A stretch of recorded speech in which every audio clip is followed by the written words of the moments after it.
नमस्कार, आप देख रहे हैं न्यू दर्शन समाचार। बाल मुकुंद तिवारी के साथ पोल खोल कार्यक्रम में आप सभी का हार्दिक स्वागत है। पोल तो खुलनी ही चाहिए, तो खासकर चूँकि राष्ट्रीय शिक्षक संघ की तरफ से और न्यूज दर्शन एजेंसी की संयुक्त प्रयासों से ज़्यादातर शिक्षा विभाग की पोल खुलती है। तो उसमें हमारे यहाँ जो डिप्टी सीएम हैं वो मुख्यमंत्री डॉक्टर साहब, समझ गए होंगे आप। तो डॉक्टर साहब के पास कई बार शिकायत की गई कि आप जिस विश्वविद्यालय से आते हैं उस विश्वविद्यालय में एजी की कोई फैकल्टी ही नहीं है। और उसमें एक जब क्षेत्राधिकार विस्तार किया गया लखनऊ विश्वविद्यालय का, तो उसमें चंद्रभान गुप्ता बख्शी का तालाब कॉलेज एक इनके हिस्से में पड़ गया। फिर इन्होंने चुपके चुपके क्या किया, इनके यहाँ कोई फैकल्टी है नहीं, डीन है नहीं, कोई स्टाफ है नहीं। इन लोगों ने धीरे धीरे दो मान्यताएं लखनऊ में और दे दिया, एक महेश प्रसाद और एक आपको चंद्रभाल नाम से दुबग्गा रोड। तो इस तरीके से अब इनके यहाँ 3 कॉलेज एफिलिएशन हो गए एजी के, लेकिन इनके यहाँ न तो एजी का कोई स्टाफ है लखनऊ विश्वविद्यालय में, न विभाग है। कौन प्रैक्टिकल कराता है, कौन कॉपी चेक करता है, क्या है, इससे कोई मतलब नहीं। वो लीगल है अनलीगल है, इसकी शिकायत किसी प्रकार की जांच नहीं की गई। Point number 1। Point number 2, doctor साहब बहुत जो है गर्व से कहा कि भाई बेसिक शिक्षा विभाग में कोई चयन आयोग न होने के कारण यहाँ पे जो प्रबंधकों के द्वारा नियुक्तियाँ की जाती हैं, खासकर अशासकीय सहायता प्राप्त विद्यालयों में, ये एक तरीके से पारदर्शी नहीं है। और इनके लिए हम ये चाहते हैं कि सब एक उत्तर प्रदेश माध्यमिक शिक्षा चयन बोर्ड और एक उच्चतर माध्यमिक शिक्षा चयन बोर्ड, और ये सब तीनों मतलब शिक्षा संबंधी, देखिए ये कदम तो सराहनीय था, हर किसी ने स्वागत किया। उन्होंने कहा ये भाषा भंग करके, और इनका सबका, वो चाहे बेसिक शिक्षा हो, चाहे माध्यमिक शिक्षा हो, चाहे उच्च शिक्षा हो, इन सब लोगों का एक हम आयोग गठन कर देते हैं। यहाँ तक सब ठीक है, कोई प्रॉब्लम नहीं है। लेकिन आप केवल कहेंगे या कुछ करेंगे भी, मतलब प्रश्न तो यहाँ पे खड़े होते हैं ना। आयोग बनने लगा, आयोग बन गया कागज पे। अब जनवरी में एक आयोग बन गया उत्तर प्रदेश शिक्षा सेवा चयन आयोग के नाम से, लेकिन उसने काम क्या किया? आज 7 माह हो रहे हैं, 7 माह में बोर्ड की एक बैठक हुई क्या? जो पद रिक्त हैं उनकी कोई सूचना संबंधित जनपदों से मांगी गई, कुछ प्रक्रिया उस पे 19, ये भी तो पब्लिक जानना चाहता है, पूछता है उत्तर प्रदेश कि आपके द्वारा बनाए गए बोर्ड ने कितने कदम आगे बढ़ाए हैं, क्या क्रियाकलाप किया है, ये भी तो जनता जाने समझे। आपके तरफ से आना चाहिए ना सार्वजनिक। और जनता तो ये भी जानना चाहती है कि आपके कार्यकाल में ये माध्यमिक और उच्च शिक्षा में क्या क्या योगदान किए गए और क्या क्या वो जो है कार्य किए गए। तो ये जो प्रॉब्लम्स हैं ये बतानी पड़ेंगी, और खासकर अब तो चुनावी वेला चला चली की वेला है, तो अब ये निश्चित ही आप को ये सब बताना पड़ेगा और पूछेगा उत्तर प्रदेश।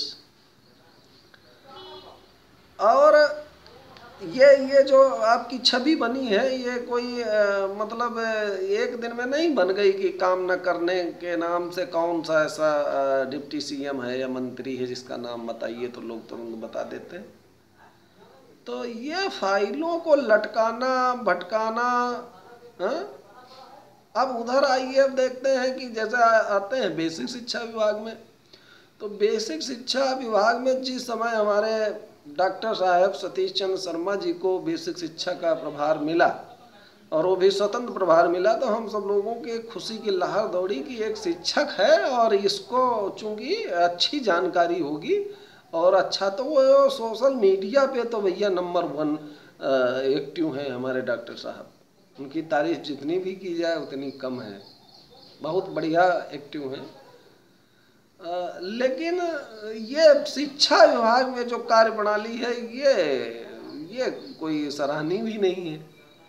अब जिस दिन से शपथ लिया उस दिन से प्रार्थना करने लगे, एक छोटा सा 11 जनवरी 2019 का शासनादेश चेंज कराना था। करते करते क्या दसियों हजार बार सोशल मीडिया पे प्रार्थना किया, मिल करके कई बार प्रार्थना किया, कई बार धरना प्रदर्शन हुए राष्ट्रीय शिक्षक संघ के इस विषय में। हुआ क्या, एक बार वो कहा हम चेंज कर देते हैं, तो उन्होंने 30 जून को चेंज भी कर दिया, लेकिन उसमें लाल फीताशाही ने ठेंगा दिखा दिया। उसमें कुछ चेंज ऐसी चीज़ें नहीं चेंज किया जो उसमें क्या चेंज कर दिया वो समझ से परे है। तो प्रॉब्लम ये है कि ये आप सब लोग मतलब चूंकि जनता की जवाबदेही आपके प्रति है ना, वो तो ठहरे लोक सेवक, आप ठहरे जन सेवक, और इनका कॉम्बिनेशन होता है जन सेवक और लोक सेवक का। और आप जनता से सीधे, चूंकि जनता को जवाब आपको देना है, और ये जो लोक सेवक पब्लिक सर्वेंट हैं, ये जो ब्यूरोक्रेसी लाल फीताशाही ये लोग चला रखे हैं, ये काम नहीं करने दे देते हैं, आप सब लोगों को भ्रमित कर देते हैं। अब चूंकि आप शिक्षा विभाग में, तो आपको तो इनकी नस पकड़ना चाहिए कि आप गलत बता रहे हैं, आपके बातों में तथ्य नहीं है ना, आप तथ्यहीन बात कर रहे हैं। इस तरीके से आप सब लोग क्रॉस क्वेश्चन नहीं करते हैं इन लोगों से, पब्लिक सर्वेंट जो ब्यूरोक्रेसी है। अब वो कैसा फसौला फंसा दिया कि अब 143 का मतलब समझते हैं माननीय मंत्री जी। एक फाइल चलवा के देख लीजिए इस समय, ये न बताइए कि हम मंत्री हैं, फिर बात समझ में आ जाएगी। वो भी किराए की 143 भाई क्यों कराने देगा अगला व्यक्ति? वो किराए पे कहेगा हम तुमको देंगे ही नहीं किराए पे मकान, या जो भी जिस प्रयोग के लिए आप विद्यालय चलाने के लिए ले रहे हैं। एक नक्शा इस समय तो आपकी जो लखनऊ विकास प्राधिकरण है, राज्य मंत्री हमारे माननीय सुरेश पासी जी हैं, और हमारे जो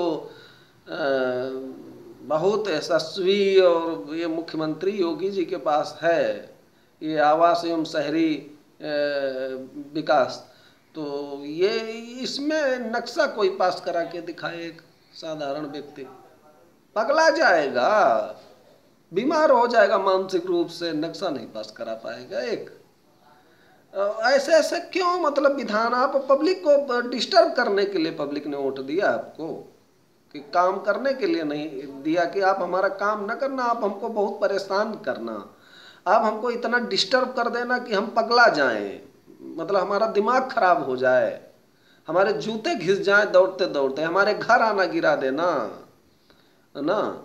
ये कौन सा भैया आप सब लोगों ने विधान बना रखा है कि ये नक्शा जब मकान बनता है या कोई भवन बनता है, चाहे व्यावसायिक हो या वाणिज्यिक हो, उस समय नक्शा पास कराया जाता है कि जब बन जाता है उस समय नक्शा पास कराया जाता है? ये शिक्षा विभाग में आपके गाइडलाइन में है। और ये आपके लखनऊ विकास प्राधिकरण वाले बहुत बहादुर बनने लगते हैं, जब बन जाता है तो क्या इनसे नहीं पूछना चाहिए कि आपका जो सेक्टर एरिया इंस्पेक्टर है ये क्या कर रहे थे, ये लोग जब वो बिना लेआउट पास किए अनुमोदन हुए बन रहे थे, ये सब इनकी जिम्मेदारी रिस्पॉन्सिबिलिटी नहीं है जो आपके पब्लिक सर्वेंट हैं। ये चाहे जो करें, मतलब काम सब गलत सलत सब हो रहा है पृथ्वी पे, वो कोई देखना नहीं। जब वो करोड़ों रुपए लगा करके, 200 लाख रुपए लगा करके कोई तैयार कर लेता, अरे उसके ऊपर जुर्माना ठोंक दीजिए ना, जुर्माना लगाइए उसके ऊपर। उसका सुंदर सा घर गिरा दे रहे हैं, उसका दुकानें सील कर दे रहे हैं, और वो जो है हमारे प्रधानमंत्री जी ये जो है इज डूइंग बिजनेस, बहुत जो है बिजनेस में आपको सिंगल विंडो दी जाएगी, बहुत आराम। एक एनओसी लेके फायर की दिखाइए माननीय मंत्री जी बेसिक शिक्षा डॉक्टर साहब सतीश चंद्र शर्मा, या चाहे डॉक्टर दिनेश चंद्र शर्मा जी, ये न बताइए मंत्री जी, एक अपना आदमी भेज दीजिए, एक फायर की एनओसी लेके दिखाइए। बिक जा रहा है आदमी, ऐसे क्यों लाल फीताशाही कानून बना रहे हैं, बेच दे रहे हैं ये आपके पब्लिक सर्वेंट के लोग। मामला बहुत ही टेंशन युक्त है, सब टेंशन ही टेंशन है। क्योंकि आप सब लोग तो एसी में, चूंकि ये भाई पब्लिक है, पब्लिक को कहा तो जाता है कि इनको बड़ा पावर है और ये मतलब फर्श से अर्श पे पहुंचा देते हैं। तो अब पावर दे दिया गया, आप सब लोग, अब आप सब लोग एसी में रहते हैं और बड़े यदि होता मैं नर नरेश में राजमहल में रहता, हाँ ना, राजमहल मिल गया आपके, वो जो है वो सब मुंशी मुनीम मिल गए, ब्यूरोक्रेसी साहब साहब, और वो लोग ऐसा आपको मकर जाल में, जो जिसको लाल फीता शाही कहा जाता है, वहाँ पे वो ऐसा बताते रहते हैं। तो ये सरकार चलाएगा कौन? ये ब्यूरोक्रेसी चलाएंगे या आप चलाएंगे? किसको जिम्मेदारी पब्लिक ने दिया है? ये कानून मतलब ये ऐसे लाल फीता शाही वाले बनेंगे जिसमें पब्लिक पागल हो जाएगी। बनाइए कानून, गिन लीजिए दिन, गिनिए 2022 के दिन गिनिए। और पब्लिक से ये तो सत्यार्थ है, पब्लिक से कोई बड़ा नहीं होता है, लेकिन अब वो निकला हुआ तीर फिर वापस भी नहीं आता है। तो आप सब लोगों को कहीं ऐसा नहीं लग रहा है कि ज़्यादा कुछ मिल गया है ना? 202 देखिए, कभी भी भारतीय जनता पार्टी को इतिहास में ये 312 सीट कभी नहीं मिला उत्तर प्रदेश में, इतिहास है। और ये मोदी जी की बदौलत है, जो आप सब लोगों को मांगते तो आप ये कहते थे कि 202 प्लस हो जाए किसी तरीके से, है ना? तो आपको पब्लिक ने दिल खोल करके दिया, तो आपको भी दिल खोल करके काम करना चाहिए। पब्लिक को आंखों में नहीं चाहिए दिल दुखाना किसी का। और इतना डिस्टर्ब करेंगे तो थोड़ा एक बार ये बात, भले ही ये कटु सत्य है, सोचना रात में लेटना डॉक्टर साहब, वो चाहे बेसिक वाले डॉक्टर साहब हों चाहे माध्यमिक उच्च वाले डॉक्टर साहब हों, तब समझ में आएगी हमारी बात, हम क्या कहना चाहते हैं। क्योंकि हमारे पिताजी भी आरएसएस के थे, हमारे दादाजी भी आरएसएस के थे, और हमारी भी विचारधारा हिंदुत्व की रही है।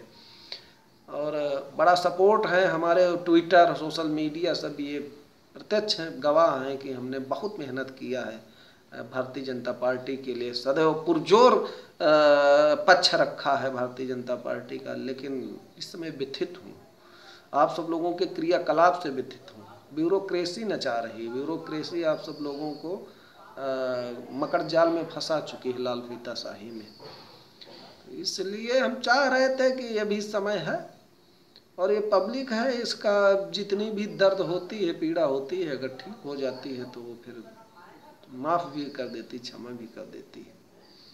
तो ज़रा 1-2 फायर की एनओसी लेके दिखाना, 143 करके दिखाना धारा 80 राजस्व अधिनियम के अंतर्गत, तब बात समझ में आ जाएगी कि हम क्या कह रहे थे।